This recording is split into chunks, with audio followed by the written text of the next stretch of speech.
Vietnam masih dibanjiri investasi asing. Nilainya mencapai ratusan miliar dolar AS. Namun, di tengah derasnya modal yang masuk, pemerintah Vietnam justru mengambil langkah yang berbeda. Mereka tak lagi mengejar jumlah investasi, melainkan kualitasnya. Apa strategi baru Vietnam, dan pelajaran apa yang bisa dipetik Indonesia? Selama bertahun-tahun, keberhasilan sebuah negara menarik investasi asing sering diukur dari besarnya modal yang masuk. Semakin tinggi nilai investasi asing langsung atau foreign direct investment, semakin dianggap berhasil kebijakan ekonomi pemerintah.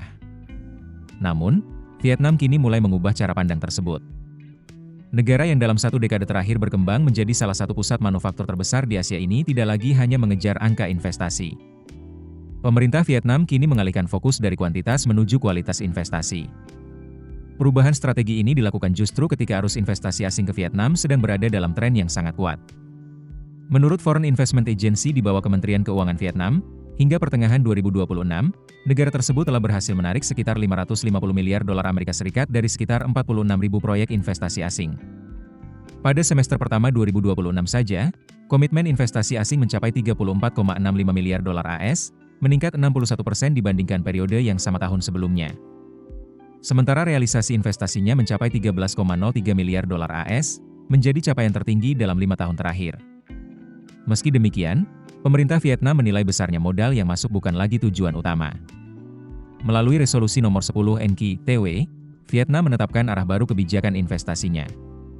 Pemerintah menargetkan sekitar 75% investasi baru berasal dari negara-negara maju yang memiliki teknologi tinggi, modal besar, serta sistem manajemen modern.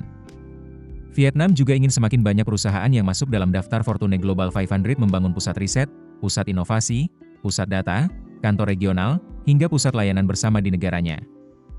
Dengan kata lain, investasi asing kini diposisikan sebagai alat untuk memperkuat kapasitas industri nasional, bukan sekadar menambah arus modal. Perubahan orientasi ini juga mendapat dukungan dari para ekonom Vietnam. Mereka menilai sudah saatnya Vietnam meninggalkan pendekatan lama yang hanya berfokus menarik investor dengan cara apapun.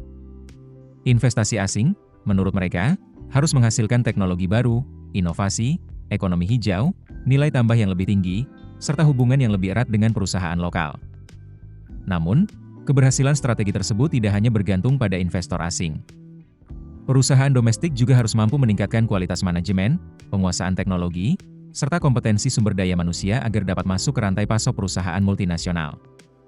Tanpa kemampuan tersebut, transfer teknologi tidak akan terjadi secara otomatis. Disinilah Vietnam masih menghadapi tantangan.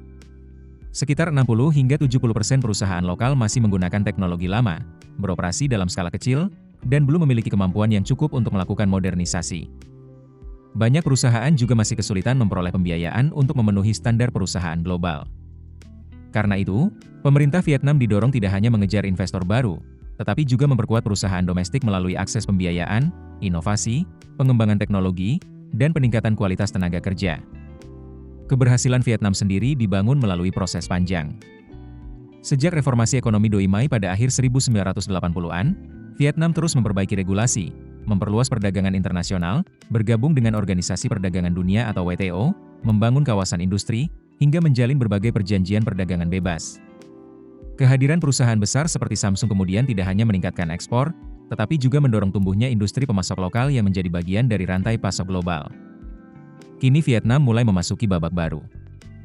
Bukan lagi sekadar menjadi tujuan investasi murah, tetapi berupaya menjadi pusat inovasi, teknologi, dan manufaktur bernilai tambah tinggi.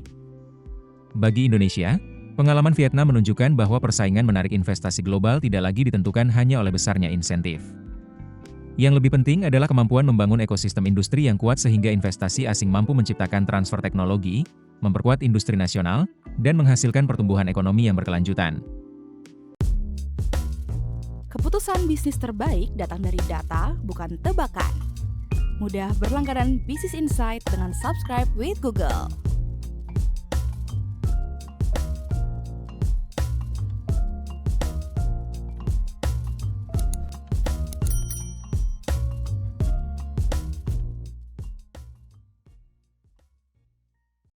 Download aplikasi Kontan sekarang di App Store atau Play Store.